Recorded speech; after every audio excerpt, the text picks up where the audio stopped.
Hi, everybody. It's Victory Monday. I am Mr. Moohead. This is Moohead Radio. This is the 21st year of this podcast. Good Lord. And yep, the time You're an flies. adult now. Yep. So you can call me the godfather of Northeast Ohio sports podcast because everybody came after me and quickly bypassed me and became far more popular. So Correct. there you have it. Joining me is Bronk in merry old England, who is living in a cave today. Yeah, So I have no idea what's going on, so I'm going to be asking stupid questions and try to get filled in on what's happened. I'm not sure I have all the answers, but I do have a show laid out that, you know, in looking back at the post-game show, you know, the way the game went, you know, ups and downs, it was like asking me to, you know, talk about a roller coaster ride as soon as I get off it. Correct. Yeah. Yeah. And so it's like, for like 5 minutes, you're hyperventilating, and then you might calm down enough to. Yeah. I mean, it's like we can't just win a game straight and easy. We can't relax and enjoy it and laugh. We're just sitting there on the edge of our seats, right? Well, I did say it'd be pretty high scoring and close, so I think I might. I don't know whether I was closest on the predictions. I called the 4-point differential. I said 24-20, and it was 31-27. So, hi, Kathy. How you doing? You know, it's nice to see, you know, repeat people coming back. I mean, it's kind of surprising because usually people listen once, they go, yeah, and they run away as fast as they can. And they have better things to do. So you know, if I didn't sound celebratory enough for some fans, you know, I was like, had the starch kicked out of me watching the ups and downs. Now today, you know, I'm happy for a number of people, and I'll talk about that as far as the Browns are concerned. But every time, you know, every time I try to get out, they keep pulling me back in, you know. The NFL just keeps getting more and more ridiculous. And if you watched, well, first of all, I'm going to talk about what came up first thing is like DeJuan Jones is out for the season with a knee injury. All right. Good Lord. Now, what I did is I asked on Twitter yesterday, how could it be that our guy, quote, tweaks his knee and can't play, and the opposition starting quarterback has a high ankle sprain and he can play without a limp? He looks perfectly normal that game. Well, if you can lie about injuries, obviously that's what NFL teams are doing. Yeah. So Kevin Stefanski, everyone's favorite in the post-game show, the guy who's the greatest coach of all time right now in the minds of some feeble-minded people, apparently, is asked the question. Because he says DeJuan Jones is out for the season. He undergone surgery. Wow. That's grim. So they said, was it the same knee that he injured earlier? Fair question. And Stefanski gives the dead man stare and says, I don't know. I don't know. Why would You're only 2 fucking knees on a human body. How could he not know what? I mean, he's the boss. How you know something? I'm infuriated with everything. Okay. It's like DeJuan Jones tweaked his knee in practice. He didn't tweak it, folks. He ended up having surgery. And they won't name the injury. It's the same kind of bullshit as we had with Deshaun Watson. Yeah. What are we going to do? We're not going to name the injury. We're going to kind of dance around. No structural damage, but, you know, we're not going to name the fucking injury. And then you have the Jaguars and Khan, who's like, high ankle sprain. And the guy's not even limping. The guy could have run the 100-yard dash and beaten most people on the field. He pretty much did. Grim. I don't like this. I don't understand it. What is the point of having a presser to announce that a guy's out for the season, but refusing to name the injury or to even know which knee it was in? Is that all the more respect the players are getting these days? Is that how it works? They're just pieces now, this of can't meat. affect the way the next team, the Bears, prepares against us because man's out for the year. Yeah. It's just lying for the sake of lying. There's no advantage. And for all that the Jaguars lied about, they still lost. Yeah. Well, I'd even go so far to say that Stefanski outcoached Peterson because he was absolutely diabolical. And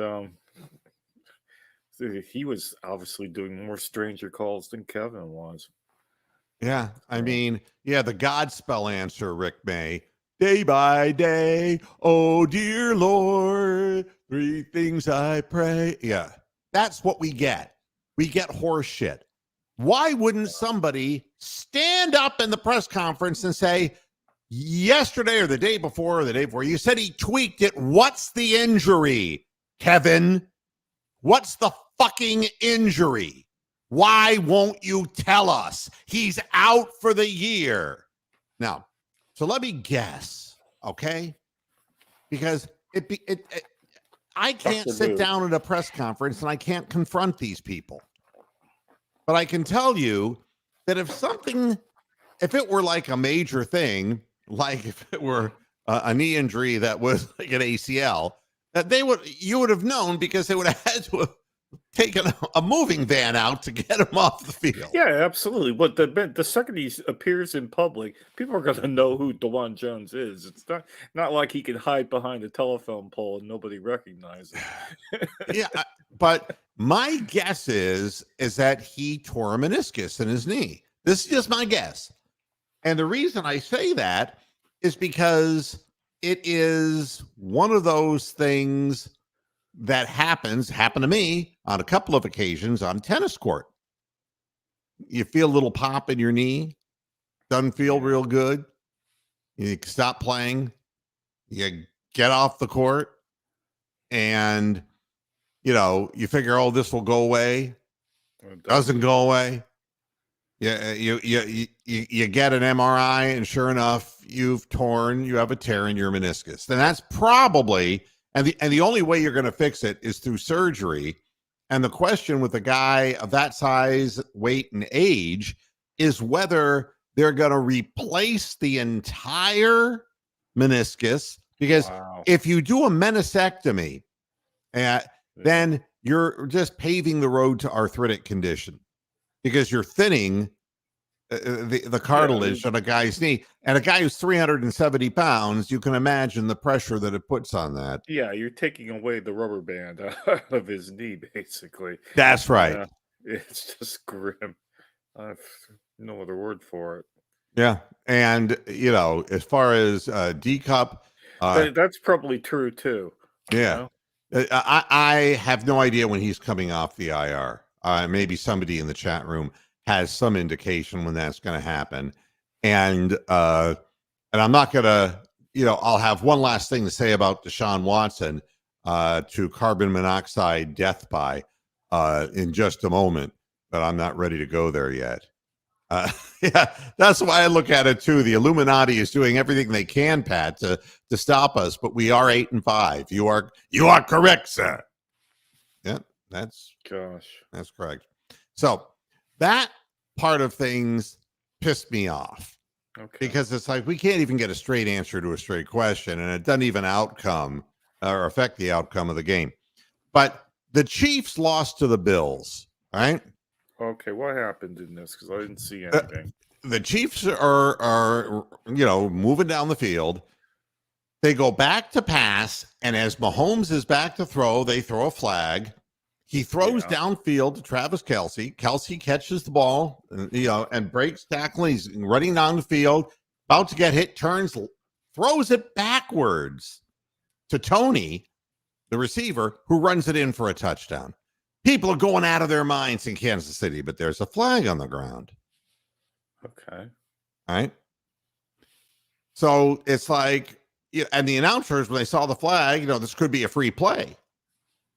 The bottom line was, Radu, Tony was offside. The receiver at the line of scrimmage before the ball was snapped was lined up in the neutral zone. Oh. No, wait. Oh. Okay. Okay. They fuck you at the drive-thru. Yeah. So, I'm not getting stuck with the tuna. Yeah. And here we go. There was a video of Patrick Mahomes coming out to congratulate Josh Allen, right? And he's belly aching about this call. Okay. And worst call I've ever seen in my life. Can't believe they called out a offsides on that play. Yeah. For a second straight week, Patrick Mahomes and the Chiefs were left talking about the refs, this time after an offside penalty call on Kadarius Toney. The penalty wiped out a 49-yard touchdown that I hitherto referred to. Yes. But instead, the penalty, of course, brought the ball back, and they ended up turning the ball over on downs and lost 20-17 for their second straight defeat. Now, this is what's really interesting. And this is why I know for a fact, and thank you, Jim, Jedrick Wills, the soonest he can be back is for game 16. Thank you. I appreciate that. Not that that's good news, but I appreciate you giving it to me. So we have Patrick Mahomes bitching about it, and we have Andy Reid bitching about it. First, Here's Mahomes. I've played 7 years, never had offensive offside called, Mahomes said. That's elementary school stuff we're talking about. There was no warning throughout the entire game. Then you wait until there's a minute left in the game to make a call like that. It's tough. I'm lost for words. Regardless if we win or lose, just the end of another game, and we're talking about the refs again. It's just not what we want for NFL and for football. What you want as a competitor is you practice all week to go out there, you try to win, and you want it to be about your team and that team and see what happens. You don't want to be talking about this stuff after the game. I'm not worried about if there was a flag on the next player or whatever, not a flag. I want to go out there and play and then see what happens in the end. He was visibly heated on the sidelines, yelling and screaming about the call at the officials.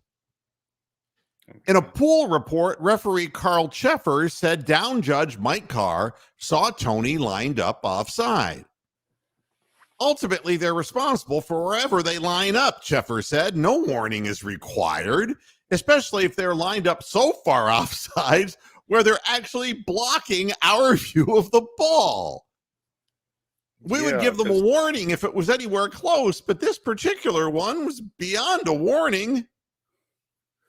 Yeah, because the line judge, that's their job. But not only that, he was way offside. Now, I haven't seen the play, so I can't really. Mahomes, there's a still frame, and he's clearly in the neutral zone. Clearly. I mean, there's no question about it.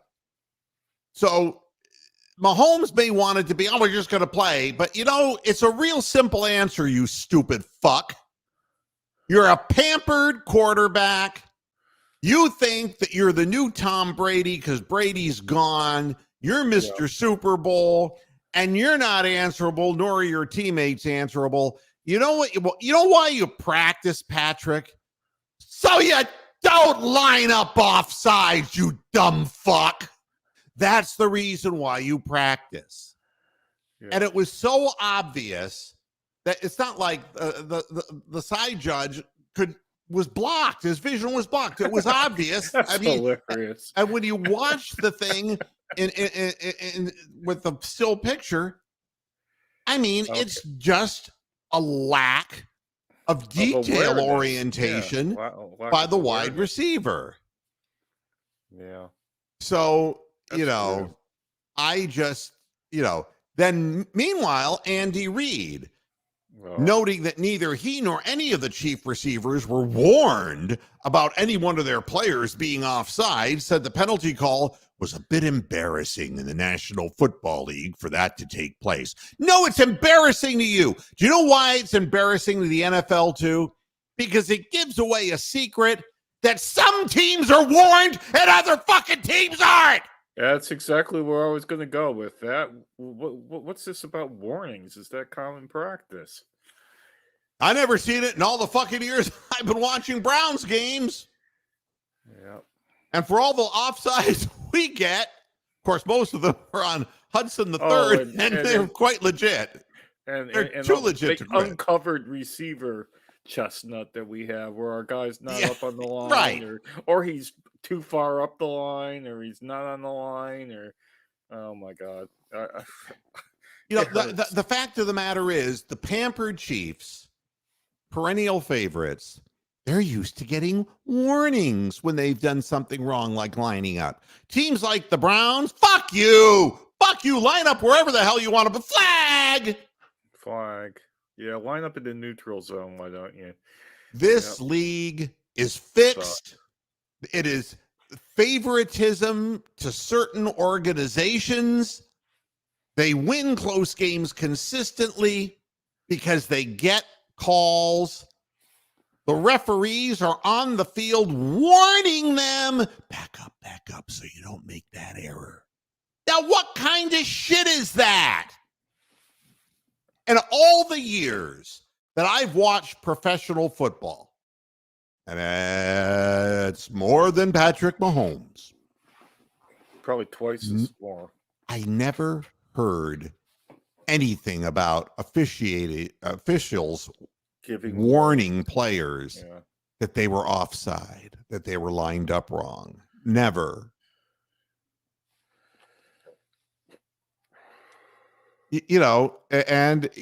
Exactly, Jim.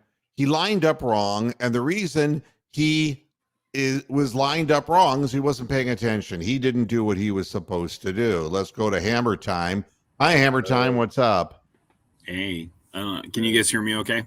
Yes, I can. Okay. Yeah, I don't know if you saw what Andy Reid was all hosed off about it as well, and said, "Hey, where's our warning on this?" That's what I'm talking about right now. Yeah, that's crazy. Yeah, I mean, it's that. But you do see, the wide receivers look over to the side judge, and the first thing that they look at is, am I on the line of scrimmage? Am I behind the line of scrimmage? Because they have to, make sure people aren't uncovered or covered. And you would think that somebody would have looked on that and at least say and give them the thumbs up. Yes, you're good. But I guess on offsides, I guess that's not a part of the, Well, I mean, the guy was so far off and he never checked himself. So, I mean, it's kind of like, you're going to take that chance on the game-winning drive. You deserve to lose. Yeah. And, I'm really, indignant about teams like the Chiefs, who are these coddled teams, like the Steelers, these coddled teams, and we know who they are. Oh, we do. Because we see it every fucking week. We do. And it's the same thing with the Ravens. They're coddled. Cowboys. And the Cowboys are coddled. It's really pathetic. And the play would have been an interesting play for sure had it gone off without them committing a penalty, but it's like a non sequitur. It doesn't matter now.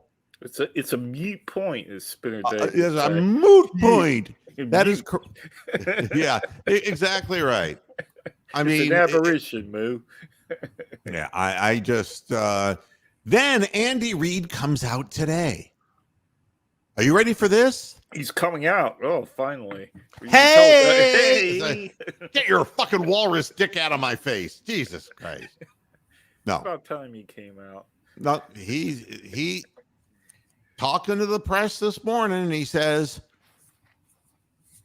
I think I've got a good relationship with the officials, and I had no communication That's really where I was coming from. I was disappointed in that part. Now, wait a minute. When does your relationship with the side judge have anything to do with whether you can commit a penalty or not? So he only digs himself a deeper grave. Yeah. He's upset. He's a jilted lover. He's upset because I've got a good relationship with the officials, and then I find out that they're accepted more money from another team, and I'm hurt. Reid also defended Mahomes, who yelled at the officials at the end of the game, even though the guy was clearly lined up incorrectly. Here's what Reid said about that.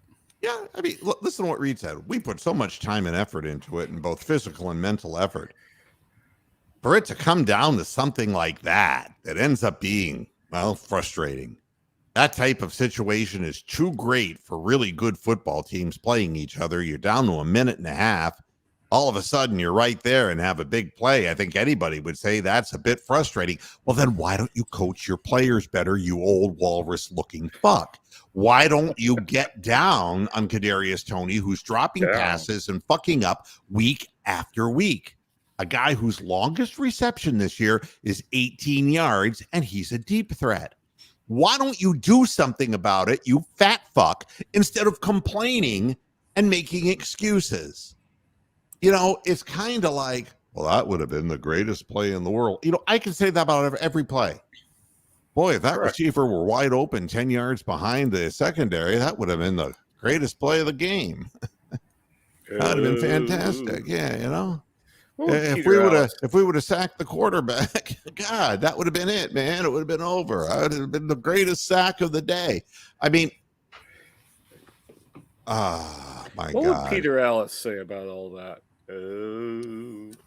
No, I'm saying it, and I'm not dead. He's dead though. Yeah. And Richard, you're right. We lost the coin toss again. He's keeping track. Yeah, there's no point in the fucking coin toss. Why don't they just give us the ball to start the game? It's just waste time. Yeah, but we're doing something with it now. The first time we get it, we've scored twice in a row.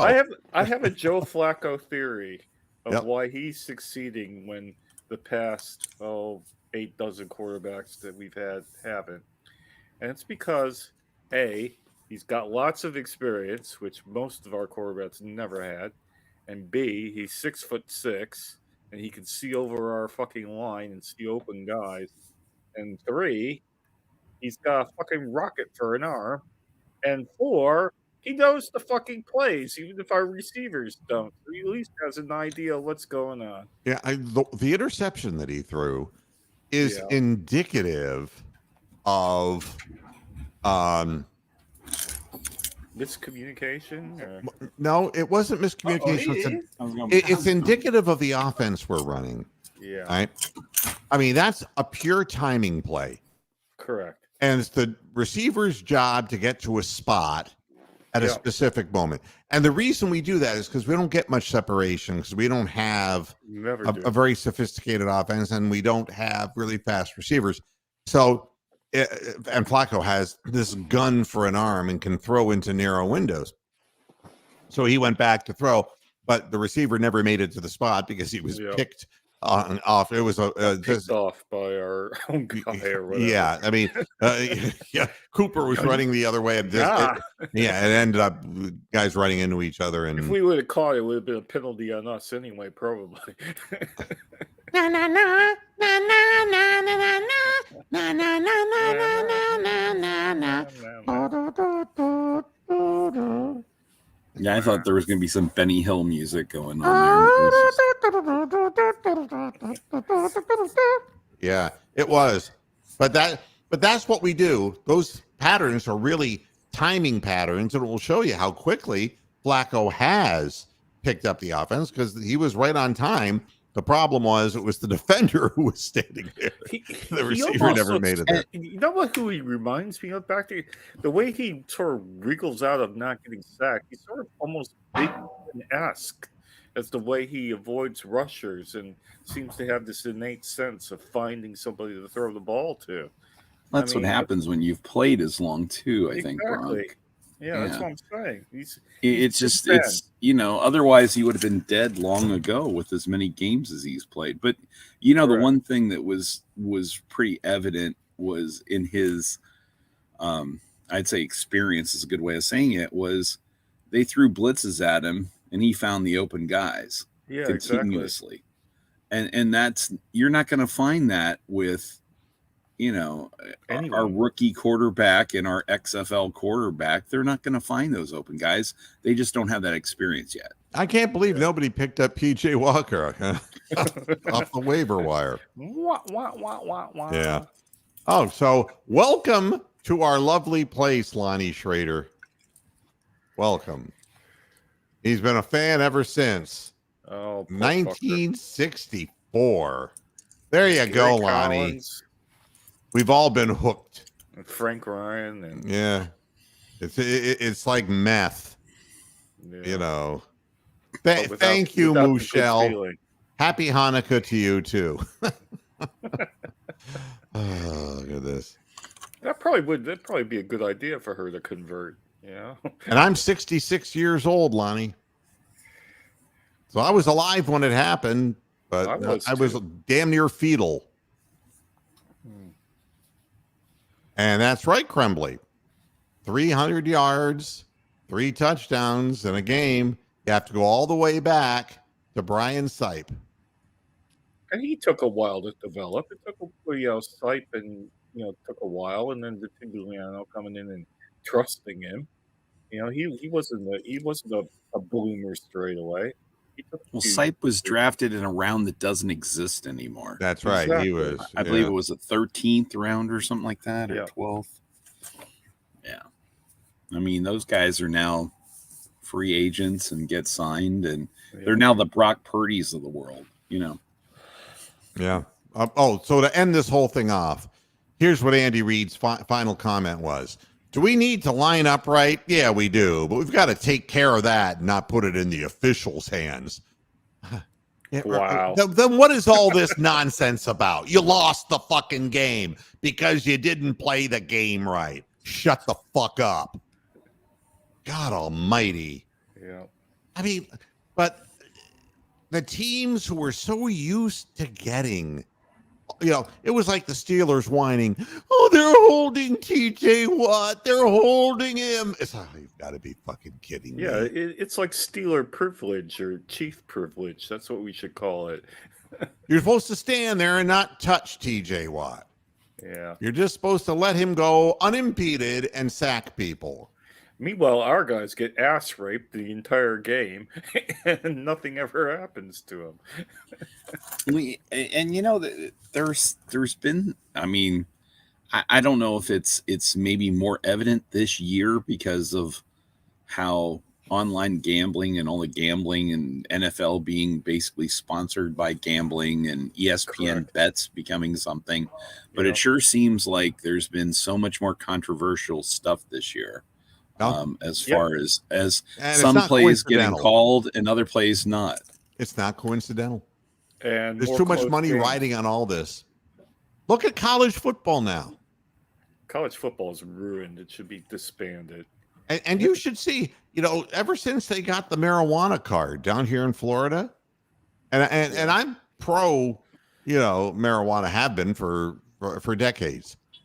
But man, people are spending all kinds of money on it. It's not going to drug lords. It's going to God only knows where, who are different types of drug lords.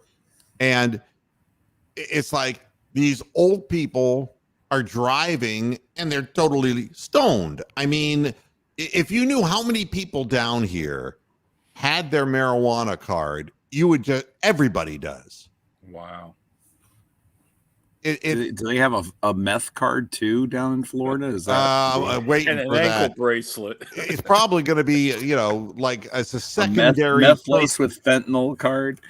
You know what I think it's going to be, really? Like a second label use for weight loss, because that's what they're doing now with diabetic drugs. It's like, I want to lose weight. Okay, then here, have some Ozempic. And it's like, I don't have diabetes. It's like, oh, okay, we'll give you the other one that's a bigger dose of it. It's got a different name. And it's something like, what's it called? Wemboga or some such thing. I forget the name of it. It's the same exact drug, except it's in a higher dosage. It's like, yeah, but I told you I don't have diabetes. Why are you giving more to me of the diabetic drug? It's like, so yeah, you want to lose weight? Meth. I guarantee you'll lose weight. You'll also lose your self-respect, all of your friends, your family, your job, and everything else you've ever worked for.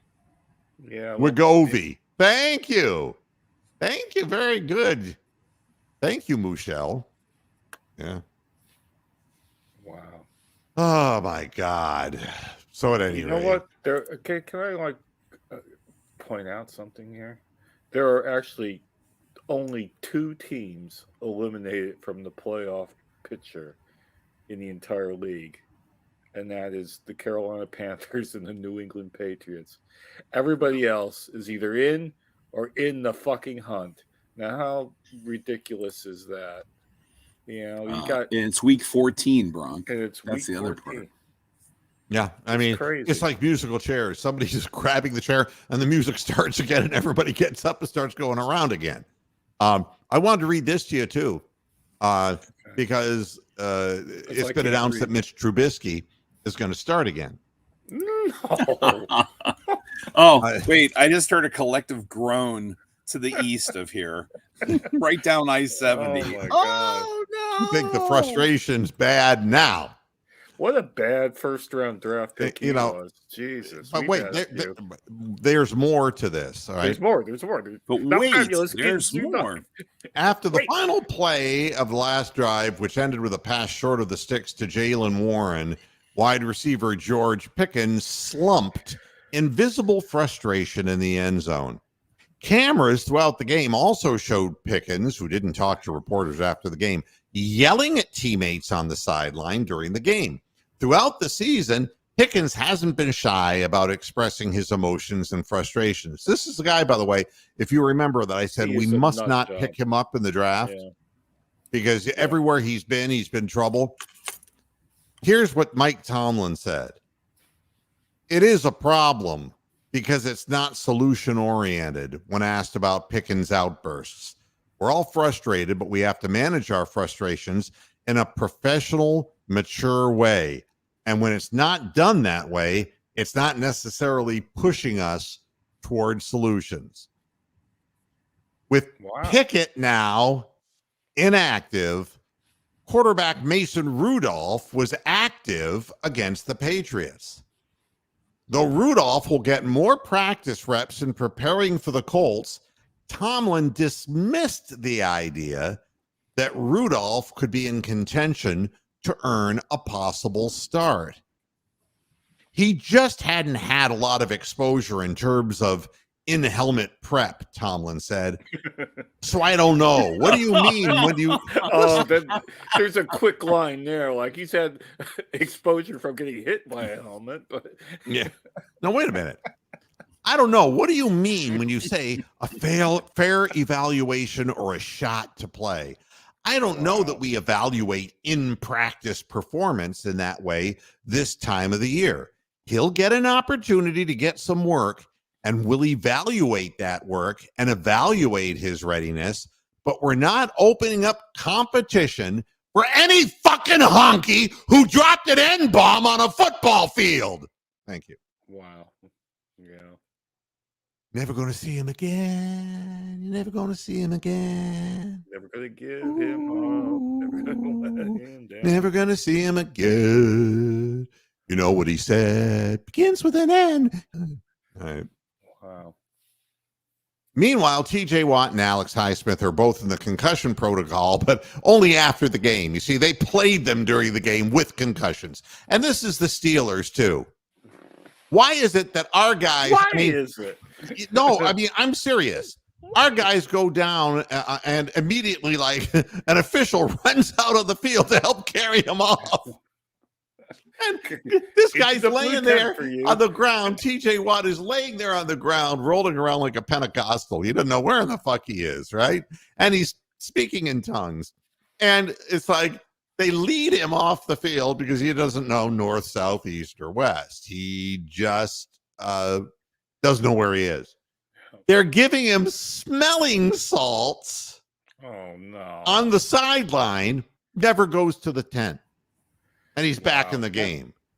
That's very 1970s, 80s. Yeah, there. that's Come like on. 71. But there are no rules for cutting the edge. Steelers.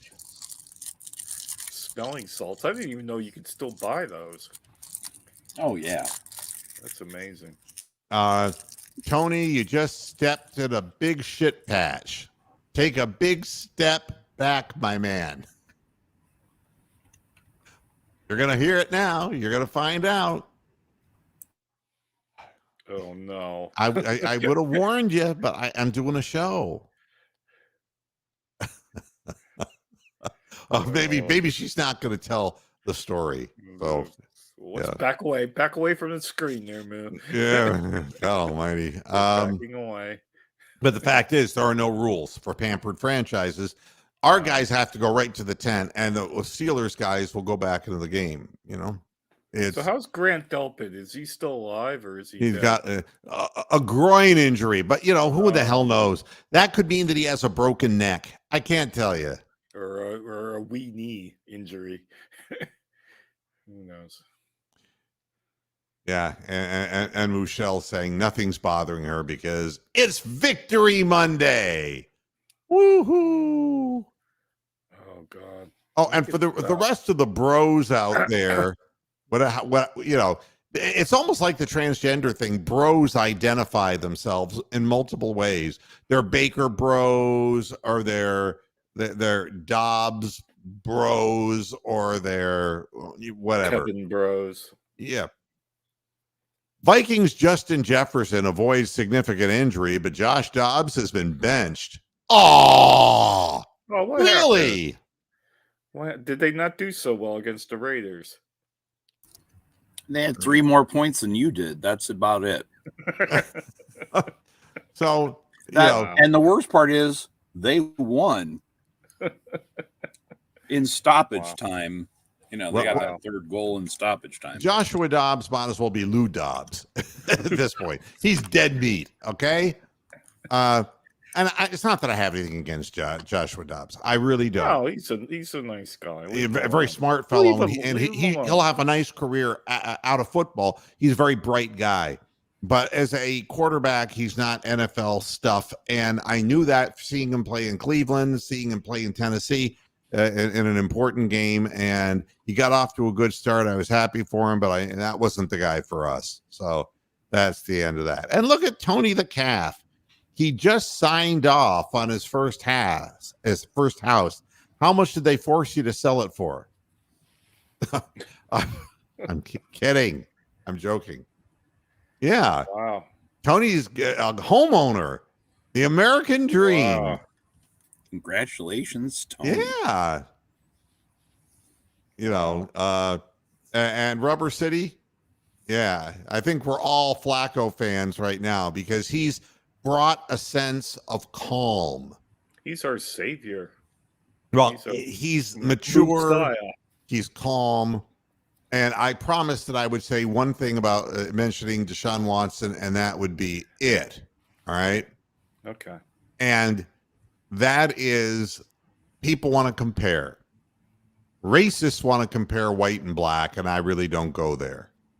What I can say is that Deshaun Watson, if you're catering an offense to him, it wouldn't be the Kevin Stefanski offense, all right? Oh, God, no. But if you were catering it to Joe Flacco, it would be. You would be utilizing your running game, and that way play action passes would be, more effective. And with Deshaun Watson, he's going to line up in a shotgun formation more often than not. So whose fault is that? Y'all want to blame Deshaun Watson. Why don't you blame the owner of the team in the front office that brings a guy in to a system that's going to make him look worse by far than what he is? Yeah. So, and the reason that Flacco looks good or relatively good is because this is the best way to use him. But it will Yeah. just tell you that they don't know what to do with Deshaun Watson, and they're $230 million into him.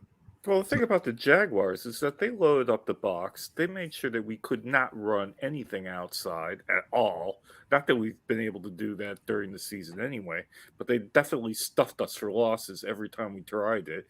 And they sort of shut down our running game anyway when we did try it. So the only thing we could do was hope that Flacco finds somebody open, and he did. So that's how we won the game. I think Doug Peterson has a lot to answer for in that game. He was horrific. Well, I mean, again, I'm not going to go back into the 2-point conversion thing. I don't understand it. I'm, and I'll tell you, Sunshine is a heck of a quarterback there. I mean, yeah, playing with the high ankle sprain and running 4.3. I mean, I'm sure they taped him up and shot him up and did whatever they needed to do, but that kid's a heck of a football player. Yeah.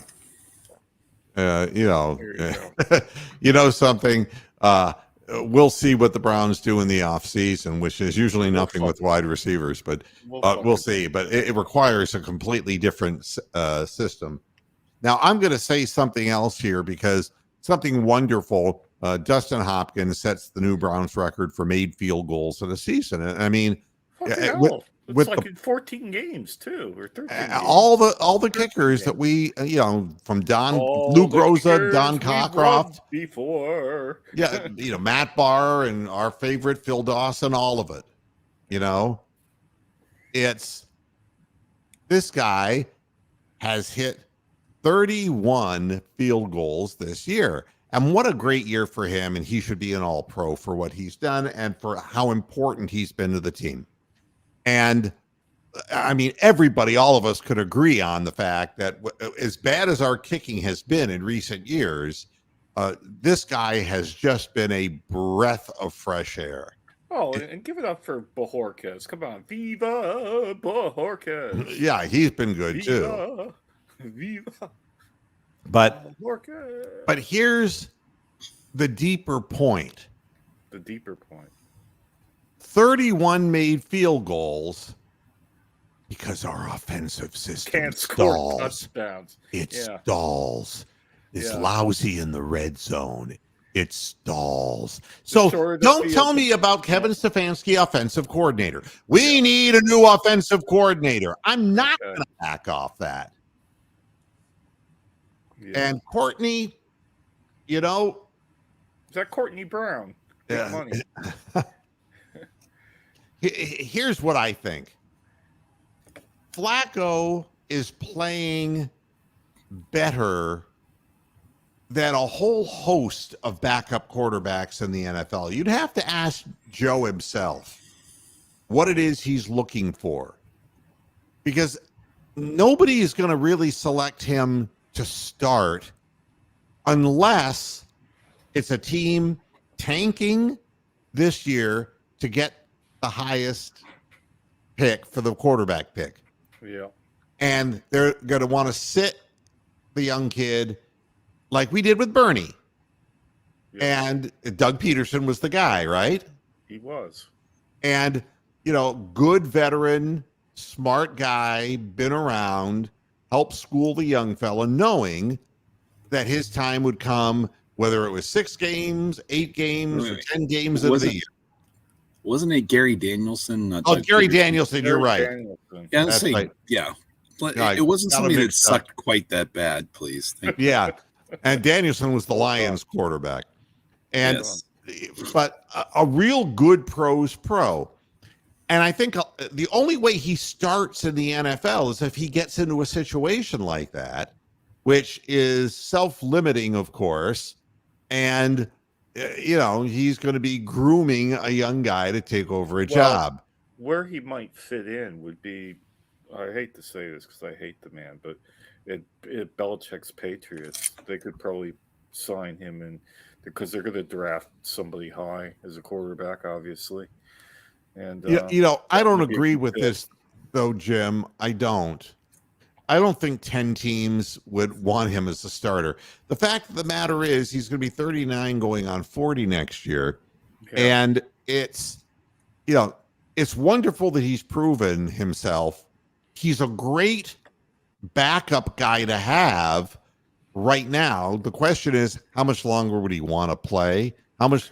I mean, because he was talking about how being on the road all the time, being in hotels, being away from his family, this, is this the last hurrah? I mean, is he, if he sat and waited for the phone to ring and nobody even offered him a lousy job. I mean, this is like a Hallmark movie if we go to the playoffs with Joe Flacco. I mean, come on. Hey, throw in Kareem Hunt in that as well. We pulled him off the couch, too. Yep. Yeah, I'm going to pull off an offensive tackle off the couch as well. Well, supposedly the Colts just did that. They pulled off a guard off the couch. Wow. So, maybe there's a tackle out there waiting. Yeah, the injuries just keep piling up. Maybe there's hope for me. I can get pulled off the couch. I guess what it comes down to is I love what Flacco's doing. This was a godsend to extend our season. I don't know what his future is in the league because I don't know what his desires are. We're just 24 hours If away. he wants to be away from his family, I don't know. And what it would take would be a starting position, it's going to be real hard for a team to dedicate itself contractually to a man who's going to be nearly 40 years of age. And, but he has upped the value of his stock tremendously. And that's why I'm happy for him. He'll actually have choices, So. So anything else going on today that I haven't? Oh, I mean, everyone's praising Martin Emerson. I mean, and Newsom came out and said, I'm playing this game for Denzel Washington. And they said, no, Ward. That's as McMahon. Too many concussions. But he said, I'm playing this for Denzel Ward. It's like, well, we thought Denzel Ward was going to play, but we, again, we don't seem to have a tight wrap on what the injuries are. Yeah. I mean, I don't know, but Emerson did a really fine job against the Jaguars, and it's going to need to, he's going to need to continue doing that because I don't know how long it's going to be until Denzel Ward plays. I really don't know. So the Monday night games. There's two of them tonight. You get the two mints in one. Are they Amazon Prime games or what the fuck are they? No, I mean literally. One's on normal ABC and one's on ESPN. Really? They're doubling up. And the reason that was another story. They said, so why are we doing that? And they said, why are we? We wanted to switch it up. It's like because there's no new television to show, so we might as well watch football. Oh, that's right. There's no episode. Yeah, the strike for all those years. Yeah, there's no NCIS to watch, I guess. Yeah, terrible. And by the way, throwing the ball 45 times on Sunday is the most the Browns have thrown in any game this season. And I can believe it. But, the thing that's interesting about the whole thing is at least it didn't look frantic and helter-skelter. Yeah, it did look desperate, did it? It didn't look desperation. Right. It looked like, hey, we're using this guy for what we do, which are short, precise patterns, and the ball gets there fast. And, that's wonderful. I felt great for David Bell. And I thought what David Bell said after the game was really interesting. He said, he goes, they threw me the ball. I caught the ball and I thought somebody was going to hit me right away. He's right in the middle of the field. He goes, when nobody did, I just turned and started running. And the thing is that David Bell would be the last guy you would say is a yards after catch guy. Yeah, it's not a yak. I mean, they just messed up. And the other thing that really kind of teed me off, and I want to see if I can find the article about this, and no, I don't have it up, but what a few of the Jaguars were saying is that the Browns didn't do anything special to beat us, you know?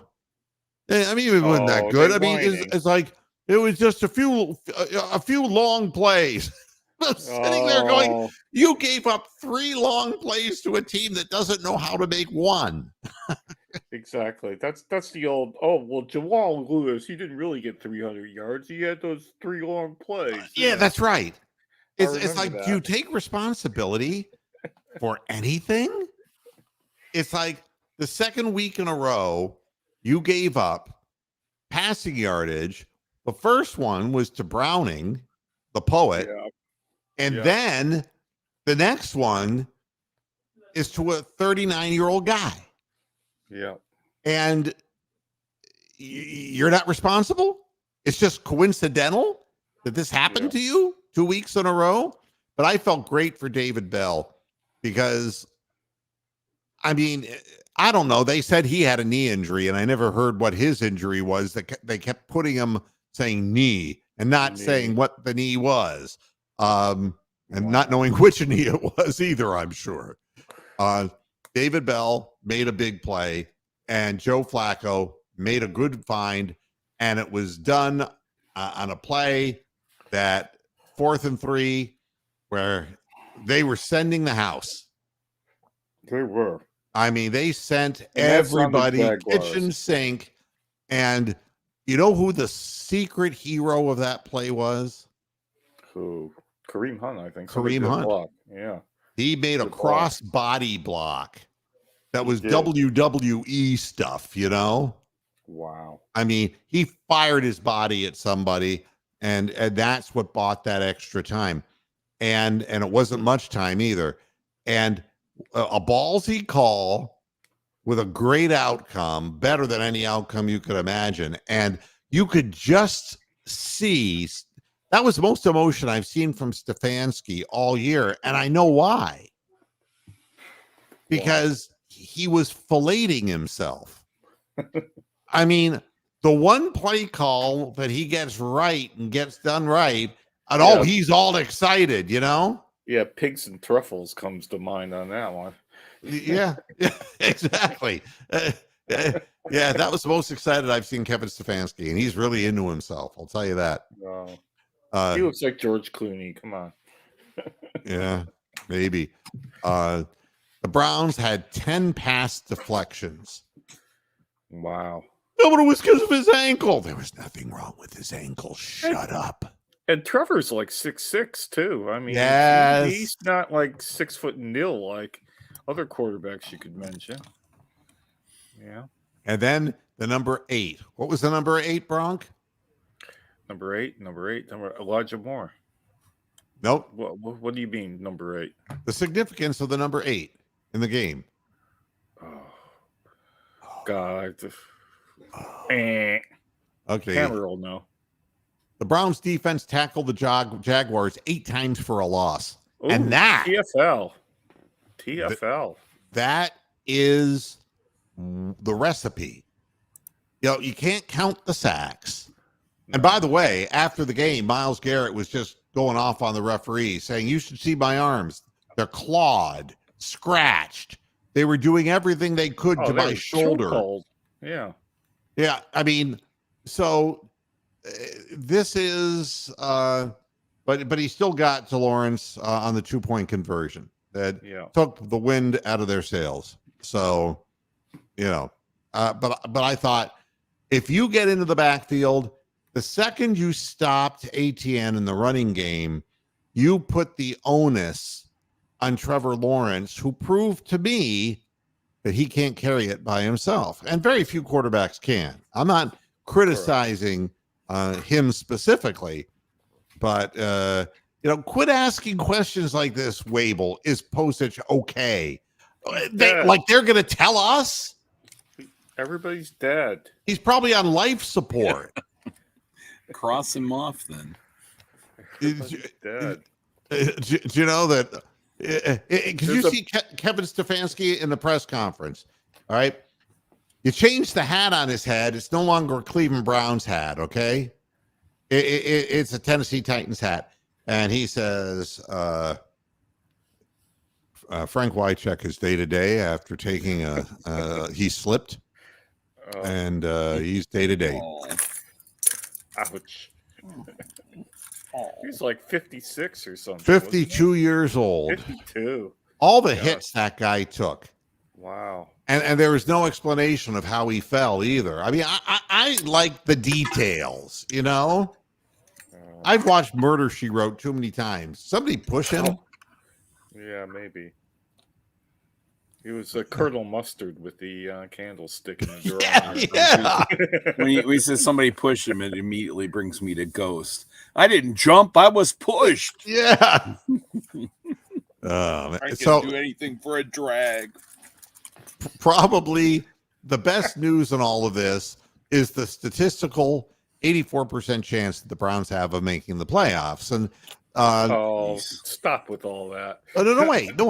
Hear me out here, because I'm not gonna. I'm not a prognosticator. I can't tell you what's not going to happen. Pigskin Pete predicts, are you? Really? No, I'm not. But with the Browns situation, 2-2 would likely be good enough in their final 4 games to get us into the playoffs. Yeah, 10-7. Yeah, with everybody fucking 7-6. If you win the home games against the Jets, Bears, and then the Jets, okay? Bears, and you know, and right now the Bengals, they can't win a tiebreak against us. No, they can't, because they're 0-4 in the conference. Correct. So we have a great conference record, actually. Yeah, so that's why we're 5th. So if we lost to the Bengals and we lost to the Texans, still the 2 wins would give us an enormous chance. In fact, if they simply beat the Bears and Jets, they have a 98% chance of getting in, according to the New York Times simulator. And the New York Times simulator is never wrong, because it said that Donald Trump was going to lose in 2020. Correct. And he didn't. He's never lost an election, Donald Trump, apparently. He never has. Just his mind. He's not losing any weight either, the fucking pig. Even if you look at the matchups, you know, they definitely, this was a big win. It really was, because Jacksonville's been, you know, leading their division. They've been playing, or right there with it, playing well. So, you know, this is a very big win. And when you have winnable games, you know, the Bengals are a winnable game, even with Browning in there. The Texans aren't as strong as they were before with Tank Dell gone. Stroud is in concussion protocol this week potentially, but you'd think he'd be back by the time we get him back. But you know, if he was a Steeler, he'd play. I want to say something here. I want to talk to Michelle. This is Jim fucking Brown. The reason I have an echo on my voice is because I'm dead now. Okay? I'm dead. And even when I'm dead, it pisses me off when somebody says that somebody threw Frank Wycheck off of a balcony. It's wrong. It's simply wrong. It couldn't have been me, Sweet Pea. I'm dead. There are no balconies down here. Wow. I'm looking at the Saturday games, and it's the first game's a matchup of 2 5-8 teams, and then the next 2 games are matchups of 2 7-6 teams. Now, talk about fucking mediocrity. Now, what's the second game? The Vikings and the Bengals. Bengals are at home. And what time is that? That's 6 p.m. GMT, so 1 p.m. 1 p.m. your time. And then the second game is the 4:30 game, Steelers at the Colts. Okay. And what's the game tonight? The game on Packers and Bogs. Let me look. I got it here. It's Packers, Giants, Titans, Dolphins. Oh wow! I want to see the Titans get slammed. But Well, no, you they get to might see win. you get to see Danny DeVito at quarterback Danny for the Gi- or DeVito. whatever that guy's name is. Yeah, I mean, can you imagine? Howard Cosell, I'm sorry, I'm Right here. dead. I have to go like Put this that knife because down, I'm OJ. dead. Andy Dunn will be joining me later in the program, and He's dead too. would somebody please wake me up? This is worse than watching Randall Tex Cobb getting his head beaten up by Larry Holmes. I'm never going to do another broadcast again if you make me watch the Titans. He don't want to remember the Titans, believe me. Oh, the best game on Sunday, though, has got to be the Falcons going to the Panthers. I mean, that's one that you got to line. That should be the national game. That's Die Hard night. Yeah, December 17th. Yeah, I just want. I still want to hear from Brian Holman and ask him if he is, if he's okay, because he's just disappeared. He's totally disappeared since he became a Panthers fan. Oh, I know. They're 1-12. I mean, you got to be used to it, you know. You got to say it right, Richard. You got to say it right. Down goes Frazier. Down goes Frazier. I understood you. Down goes Frazier. It's like, what is he, a fucking yo-yo? Yeah, he was actually. Yeah, poor guy. I know. I said Trevor down Burbank here. sure. I know, Michelle. That was part of the joke. They got no balconies down here. Yeah, of course. That's where fucking Jim Brown would be, man. He ain't playing no harp. Probably not. No. So, the good news for the Browns is, you got to get the win against the Bears. Oh. And then you see what happens against the Texans. What? There's a great game on Sunday. Awesome game. Chiefs at the Patriots. Who's the NFL going to let win that one? It's like the Cheaters Bowl. Yeah, they'll be spying on one another. Wow. Ah, God, what else do I have to say? I don't think I have very much else to say, seeing as how past the top of the hour. I'm not ready to talk about the Bears yet, because the Bears. Every team we played that's had a losing record, it's like our ass. And look, the Rams gave the goddamn Ravens a run for their money now, didn't they? Won that game, yeah. So yeah. And speaking of missed calls, there was a huge block in the back right at the point of where the runner started to take that kick return. Oh God! It was like it was pretty bad. Yeah, I remember that show, Richard. Howard Cosell had a variety show. People forget, the Bay City Rollers, right there. One of them's gonna OD in a matter of years. They're singing their big hit Saturday Night. Here they are. It's like how would Howard Cosell interview Ed Sullivan? That would be messed up, wouldn't it? It would be something that nobody would watch, like this podcast. I know about shit. Ron Shane is saying go Cavs. No Evan Mobley. Something wrong with Evan Mobley. He's got knee soreness. Oh, I know nothing. Meniscus. I know nothing. He's not been hanging out with DeJuan Jones and Gary Baxter again, has he? Yeah, I don't know. It's at any rate. Can we blame the Cleveland Clinic for all these injuries? I mean, I don't know.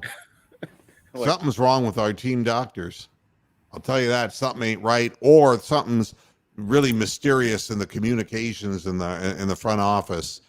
Something's fucked up, because it's really strange. Yeah, because they used to advertise that the Cleveland Clinic was the medical team of the Cleveland Browns like a few years ago, didn't they? Or am I misremembering this? Hey, CO Dad, I'm just trying to get a feel for your age. How old are you? Like, do you have a wife or a girlfriend? Or a boyfriend? Are you still living at home with your mother? How old are you? Because you're locked in on this Deshaun Watson thing. Yeah. No, right. He's not 12. Yeah, of course he's not 12. He acts like he's 12. So So it is. It's Arrested Development. You should go to Tennessee. Right. All right, everybody. Wow. I've said everything that I want to say. Thank you very much for joining me on this Victory Monday. Woo! 8-5. One more win, man. Give me one more win against the Bears, Get us to 9-5. And I'm going to be feeling better. I don't want this roller coaster ride. I don't want to lose to a 5-8 team. I don't want that. Don't make that happen. You got to get Mr. Celery out for the woohoos. That's true. I don't even know where the hell he... Oh, there he is. I see him. He's stalking me. Yep. I could just see the little top of his head. The part that you're supposed to snip off. Oh, wow. Yeah. The leaves. Yeah, you don't want to eat them. So everybody, enjoy your Victory Monday. Enjoy the Cavaliers basketball game. We're at Orlando. Oh, God. No promises, but, that's it'll be interesting to watch. I know I'll be watching. I'll see you again on Friday, and we'll have plenty to talk about the Chicago Bears. Until then, hasta la vista, Pastor Heads. Good night.